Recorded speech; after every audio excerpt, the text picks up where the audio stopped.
He called me while he was at dinner with his family. I remember smiling when I saw his name. It wasn't planned. That's what made it feel nice. Like I was just part of his day, without asking for it. I picked up. "Hey," I said. "Hey," he replied, a little distracted. I could hear everything behind him. Plates, voices, someone laughing. It felt real, like I was there without being there. "Are you with your family?" I asked. "Yeah, just dinner," he said.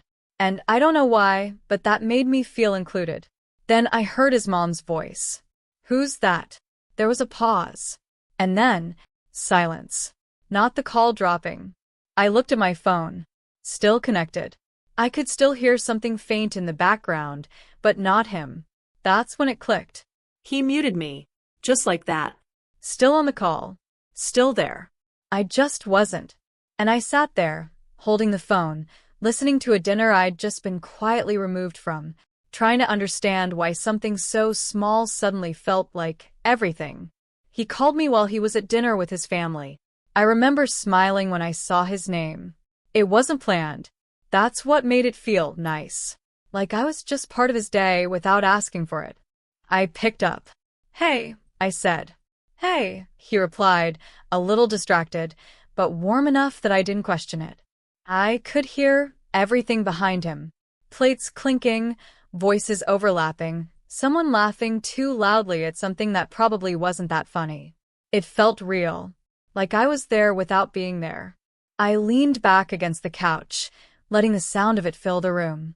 "Are you with your family?" I asked. "Yeah, just dinner," he said. Just dinner. I don't know why, but that made me feel included. Like this was normal.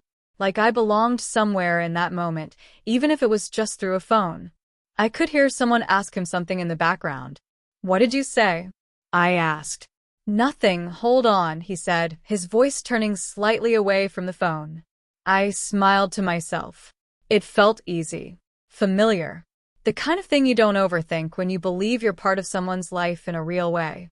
Then I heard his mom's voice. "Who's that?" Clear enough this time. Close enough that I knew she was right there. I went still for a second. Not tense. Just aware. I waited for him to answer. There was a small pause. Just a second too long to feel completely natural. Then I heard him say something. But it was muffled. Like he'd turned his head away. Like he didn't want it to carry. "What?" I said, half laughing. "I didn't hear you." And then, nothing. Not the call dropping. Not a bad connection. Just silence. I pulled the phone away from my ear and looked at the screen. Still connected. Call timer still running. I brought it back to my ear. There were still sounds. Faint. Dishes. Chairs shifting. A voice somewhere in the distance. But not him. Not clearly. And not me. That's when it clicked. He muted me. I sat there for a second, trying to process it. Maybe it was accidental. Maybe he pressed something without realizing. I waited. A few seconds passed.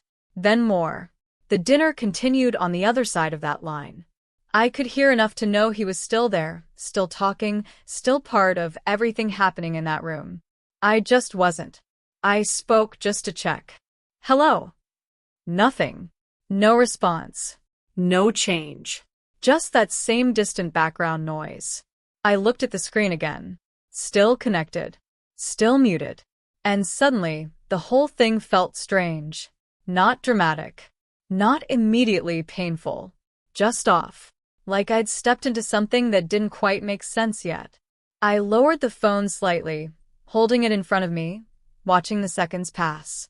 10. 15. 20. Still nothing. And then a thought slipped in. Quiet. He knows I'm here. He knows I can't hear this. He knows I'm waiting. And he still hasn't unmuted me. I brought the phone back to my ear again, listening more carefully this time, trying to catch his voice, trying to figure out what was happening on the other side. At one point, I thought I heard him laugh. Clearer than the rest. Closer. Like he'd leaned toward someone. Like he was fully there. Present. Engaged. Just not with me.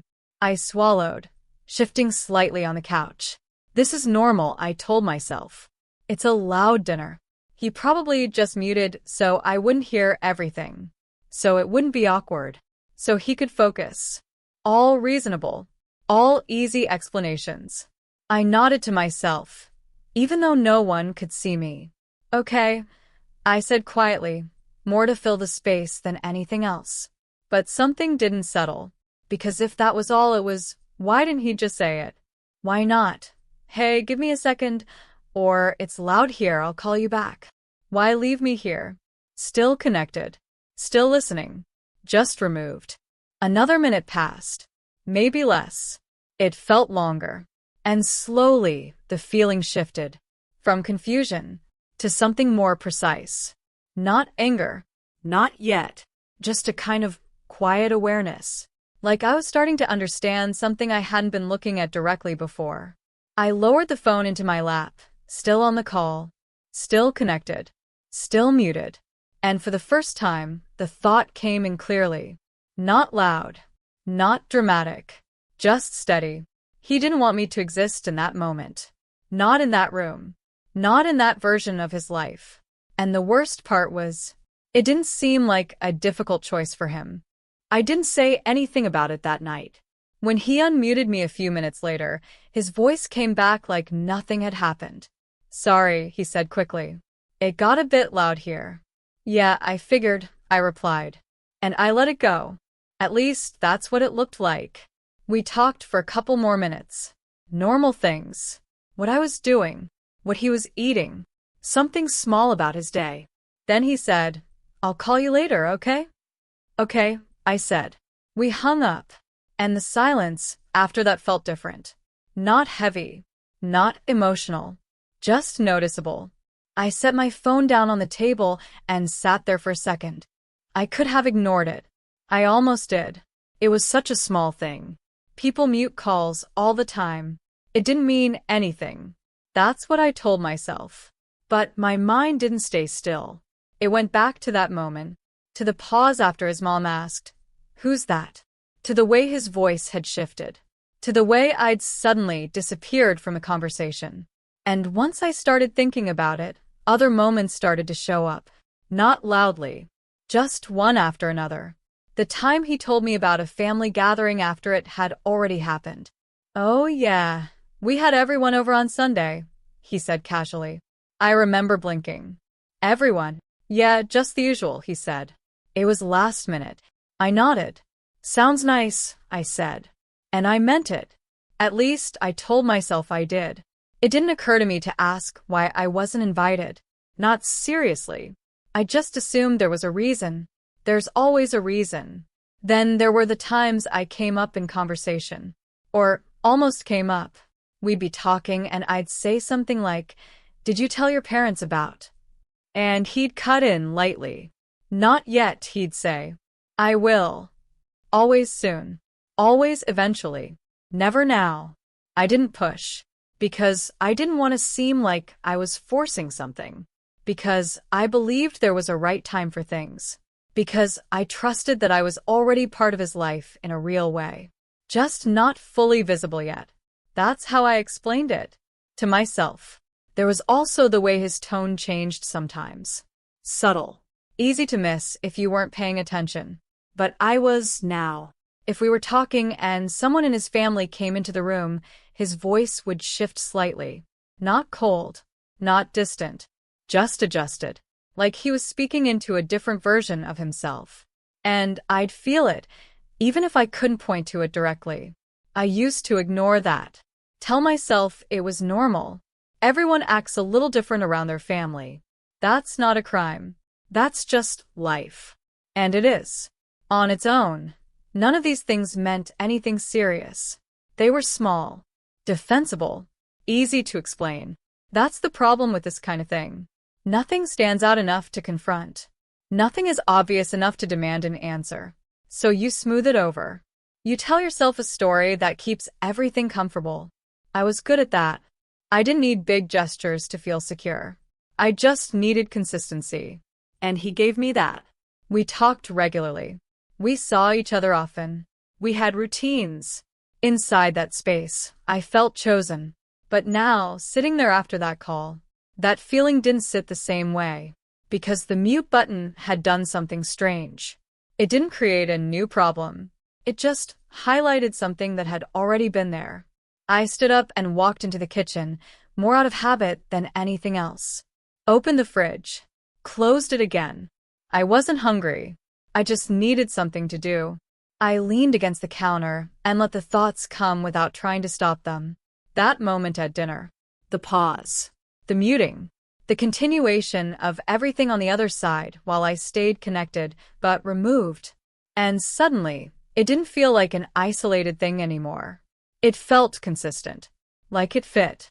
Like it belonged to a pattern I hadn't been naming. He didn't hang up on me. He didn't push me away. He kept me there. Just not in a way that mattered in that moment. That was the part that stayed with me. I wasn't excluded. I was edited. Adjusted to fit the situation. Turned off when I didn't belong. I crossed my arms loosely, staring at nothing in particular. And another thought came in. Quieter. More precise. If his mom had asked again, "Who's that?" what would he have said? I didn't answer that. I didn't need to. Because something in me already understood why the question felt uncomfortable. I picked up my phone again and looked at the call log. His name's still there. Duration counting those muted minutes the same as the rest. No distinction. No visible difference. Just one continuous call. And I realized something then. From the outside. Nothing about that moment looked wrong. No one would see it. No one would hear it. No one would understand why it mattered. Which made it very easy to ignore. Very easy to explain away. Very easy to stay in. I set the phone back down slowly. And for the first time, I stopped trying to adjust the story into something softer. I just let it be what it was. A small action.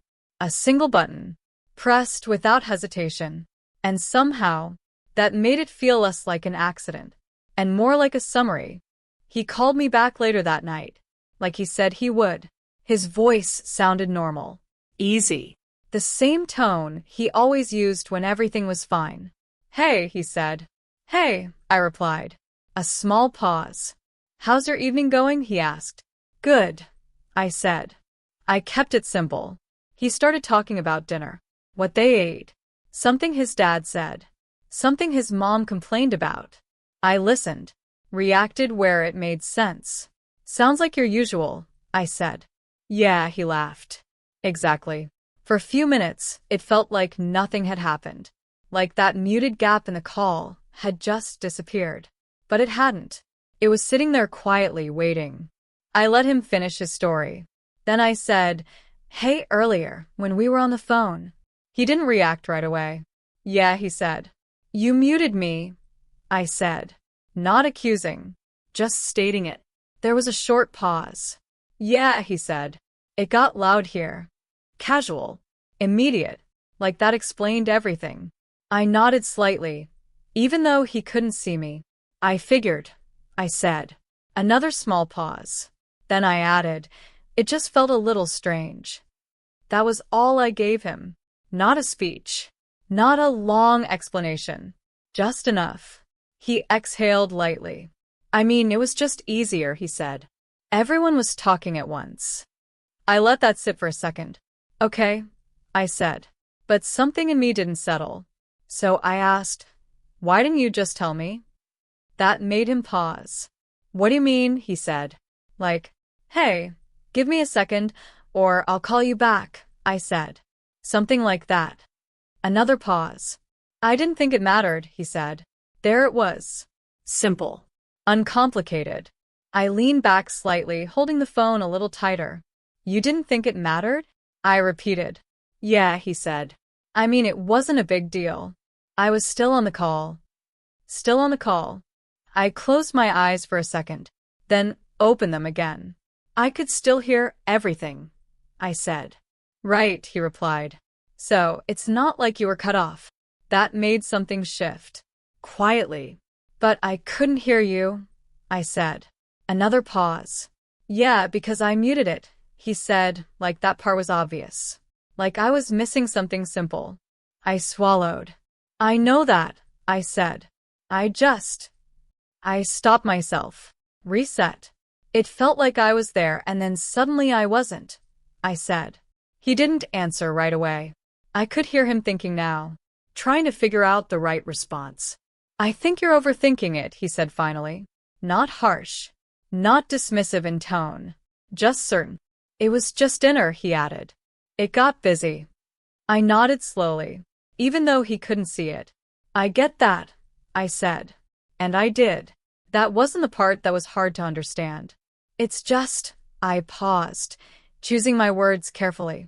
Your mom asked who you were talking to. Another pause. Longer this time. So, he said. So you didn't answer, I said. I did, he replied. It didn't sound like it, I said. A small shift in his tone. I told her I was on the phone, he said. That's not the same thing, I said. Silence. For a second, I thought he might actually hear it, what I was trying to say. But then, it's not that serious, he said. And there it was, the part that made it worse. Not the muting, not even the moment itself. Just how easy it was for him to place it in that category. Not serious. Not meaningful. Not something that needed to be looked at more closely. I let out a small breath. I'm not saying it's serious, I said. But even as I said it, I knew that wasn't true. Not in the way he meant. I'm just saying it felt off, I added. He didn't respond right away. Then, you know how my family is, he said. They'd make it a whole thing. I frowned slightly. A whole thing? I asked. Yeah, he said. Questions, comments, it just turns into something bigger than it needs to be. I went quiet, because that told me more than anything else he had said. He wasn't confused. He wasn't unaware. He had thought about it. Just not in the way I had hoped. So, it was easier to just mute me, I said. He hesitated. Then, yeah, he said. Just like that. No discomfort in it. No second thought.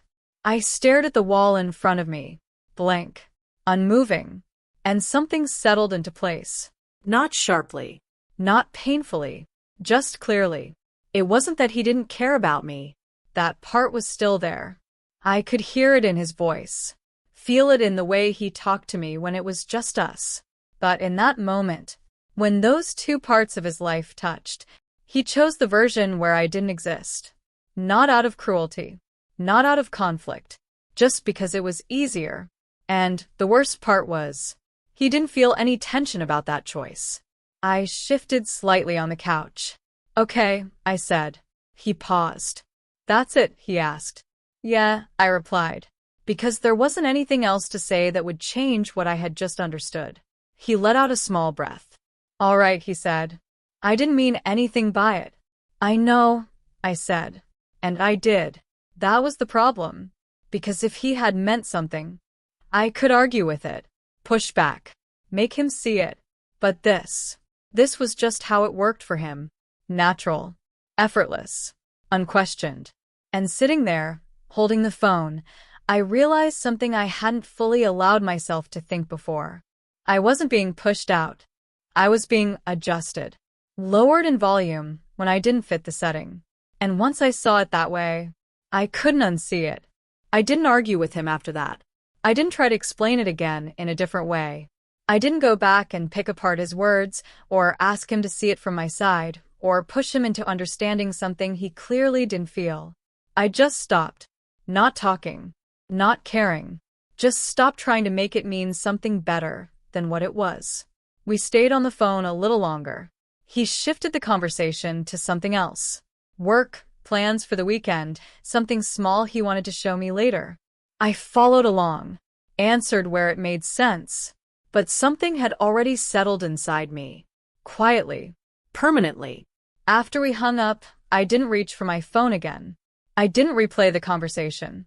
I didn't text him anything extra. I just sat there for a while. Still. Letting the silence do what it needed to do. Because for the first time, I wasn't trying to soften it. I wasn't trying to explain it away. I wasn't trying to convince myself that it didn't matter. I just let it exist as it was.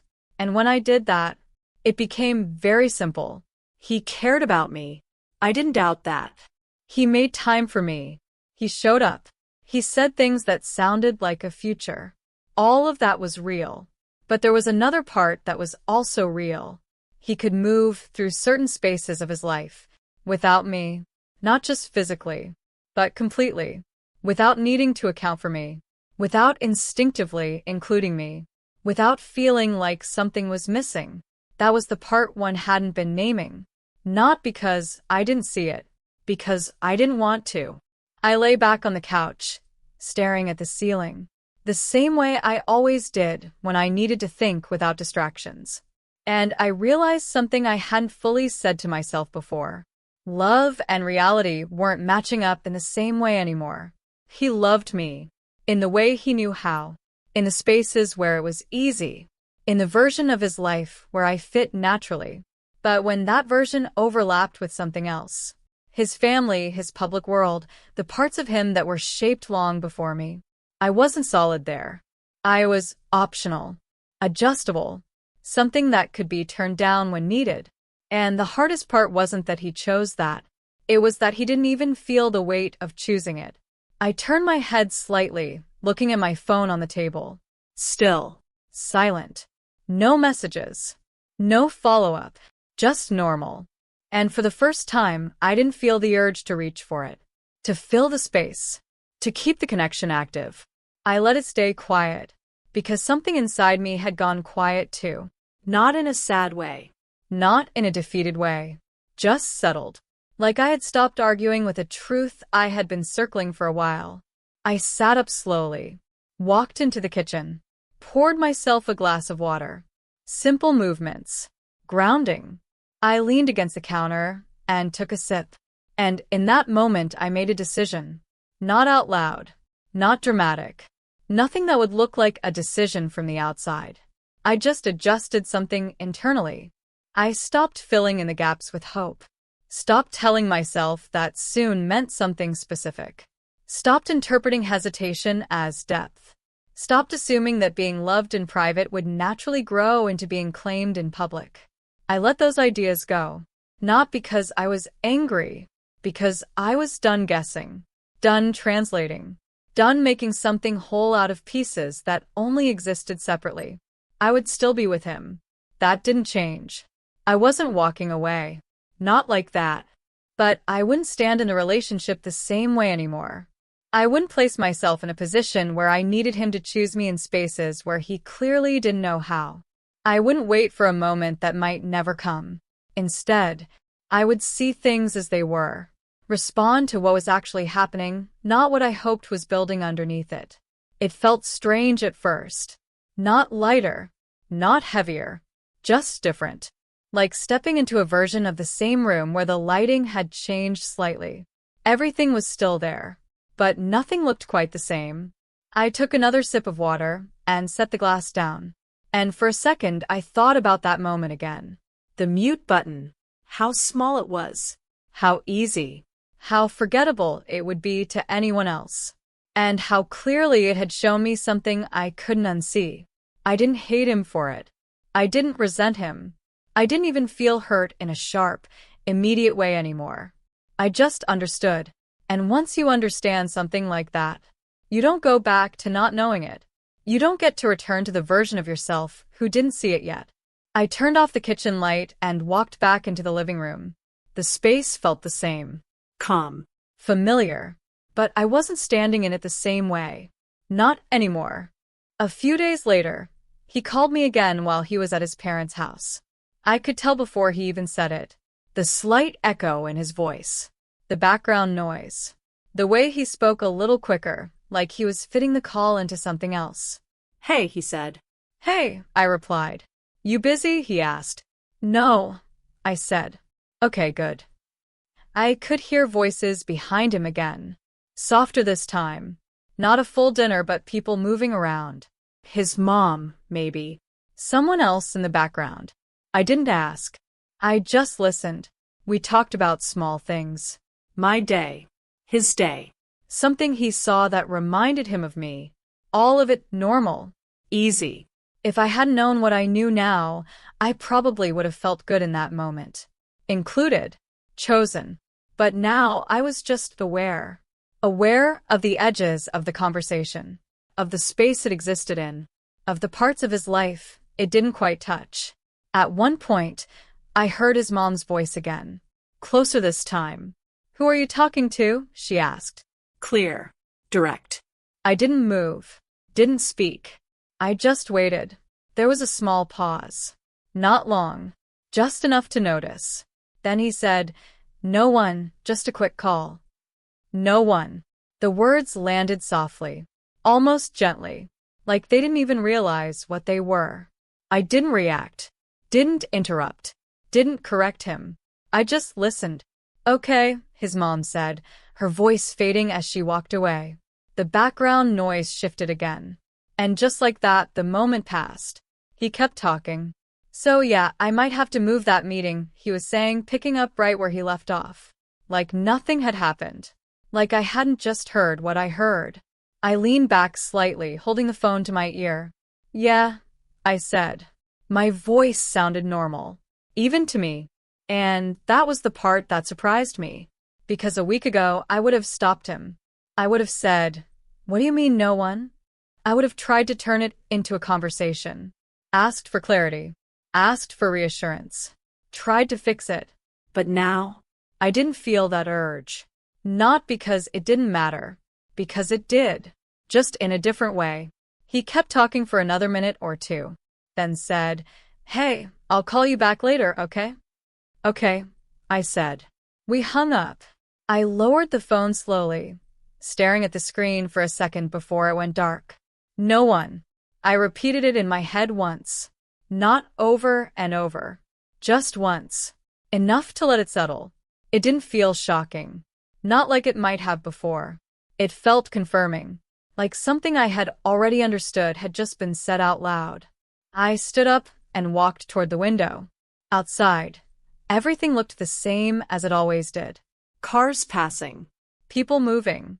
Nothing out of place. I rested my hand lightly on the edge of the table.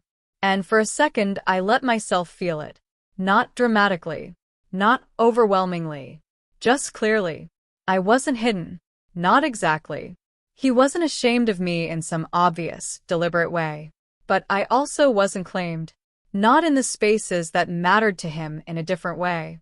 In those spaces, I became something easier to manage. Quieter. Less defined.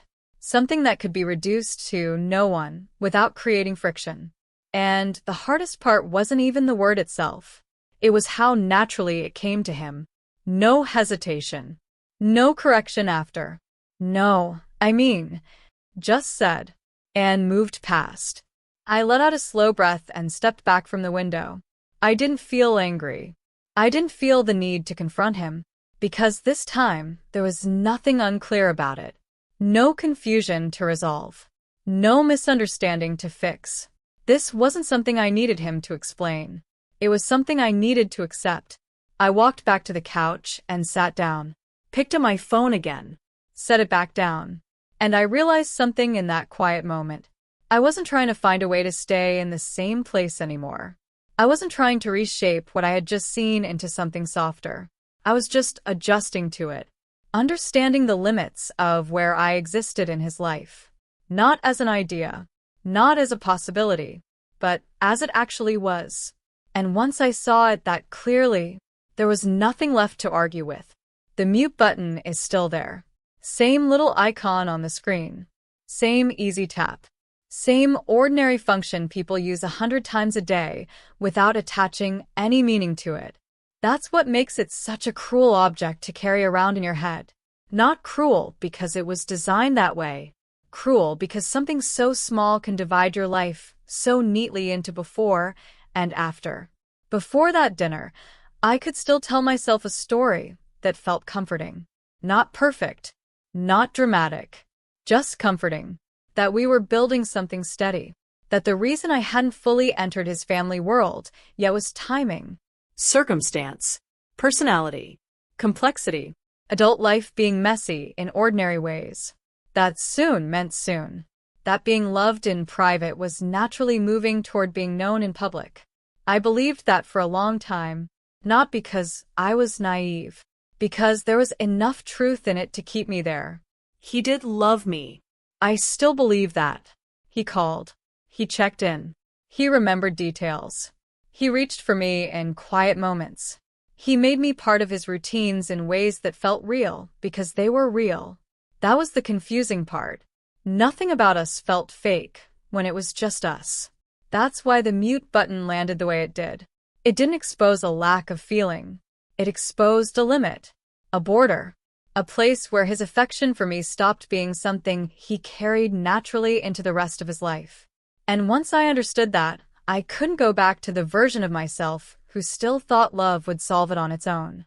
That version of me kept waiting for things to become clearer, kept thinking when the time is right, when things settle down, when he's ready, when his family gets used to the idea, when there's less pressure, when there's a better moment. There is always a better moment when someone doesn't want to deal with the real one. I know that now. Not in a bitter way, just plainly. That's the word I keep coming back to when I think about all of this. Plainly. Because the ending wasn't dramatic. I didn't leave him in some final, cinematic burst of self-respect. I didn't throw my phone across the room. I didn't call a friend and say, "You won't believe what he did." I didn't even have a confrontation that would sound satisfying if I repeated it back to someone else. The real ending happened more quietly than that. Inside me. In the way I stopped reaching for explanations that protected him more than they protected me. In the way I stopped mistaking emotional closeness for real inclusion. In the way I stopped calling something temporary just because I didn't want to admit it might be permanent. That change affected everything after. Not loudly, just steadily. I noticed it in small moments first. The next time he said, "I'll tell them about you soon," I didn't feel reassured. I just heard it for what it was. A delay with soft edges. The next time he called me while he was out somewhere connected to his family, I didn't automatically feel special because he had reached out. I paid attention to the shape of the call, to whether I was being welcomed into his life or fitted carefully around it. The next time he spoke about the future in that vague, affectionate way people do when they want credit for depth without having to commit to form, I didn't fill in the missing details for him. I let the gaps stay empty. That was new for me. I used to be generous in those spaces. Too generous. I used to build bridges out of hope. If something was unclear, I assumed there was a loving reason. If something was delayed, I assumed it was developing. If something hurt, I assumed I had misunderstood the intention. And intention matters. It does. But not more than pattern. That may be the hardest thing I learned. A person can care deeply and still make a place for you that is too small. A relationship can feel warm and still be structured around your partial visibility. Someone can love you and still not stand beside you in the places where being seen matters. Those truths can exist at the same time. I think that's why this kind of heartbreak is so hard to explain. People understand obvious betrayal. They understand cheating, lying, public humiliation, cruelty you can point to and hold up as evidence. But this was smaller than that. Smaller, and somehow still life-changing. How do you explain to someone that the moment everything shifted was a button on a phone? That what broke wasn't trust exactly, but illusion? That the pain was not in being hated, but in being managed? I don't always try to explain it anymore. I don't need other people to understand it perfectly for it to be real. I understand it. That's enough. And understanding it changed how I stood in the relationship. I didn't become colder. I didn't start performing distance just to punish him. I didn't turn every conversation into a test. I simply stopped offering him the version of me that would wait indefinitely for recognition. Stopped arranging myself around potential. Stopped acting like private tenderness was automatically proof of public courage. I became more careful with my hope. That sounds sad, but it wasn't all sadness. There was relief in it too. Relief in no longer negotiating with reality. Relief in saying, even if only to myself, this is what it is. Not what it could be. Not what it might become. Not what it would be if love were enough. Just what it is. And once I started living from that place, I changed in ways he probably didn't expect. I became less available for vague promises, less impressed by symbolic closeness that never extended into real life, less willing to confuse being wanted with being claimed. That didn't make me harder. It made me clearer. And clarity has its own kind of peace. Not the soft peace of fantasy. A firmer one. The kind you get when you stop asking reality to be kinder than it is and start deciding what you can live with. That was the real question in the end. Not whether he loved me. Not whether he meant to hurt me. Not whether the mute button was a small thing. The real question was whether I could stay in a relationship where I was audible in private but not fully acknowledged in the places that shaped his real life. And the answer was not simple, because part of me still loved him. Part of me still saw the sweetness in him, the comfort, the familiarity, the real bond we had built. But another part of me had crossed a line internally, a quiet one, a permanent one. I could no longer call fragments a whole.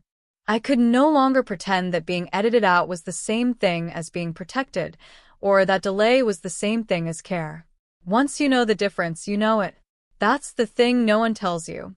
Some truths do not destroy a relationship all at once. They just remove the softness around it. They take away the blur. And then you are left looking at the exact shape of what you have. The mute button is still just a feature on a phone. A practical little tool. But in my mind, it means something else now. It means the moment I stopped confusing access with belonging. The moment I understood that hearing his voice in private was not the same as having a place in his world. The moment I realized love can be real and still not be enough in the form it's being offered. And once I understood that, I was never able to return to the woman who didn't know it yet. If stories like this resonate with you, I post them regularly at Where My Silence Ends. Subscribe if you want more, and let me know what you think about this one.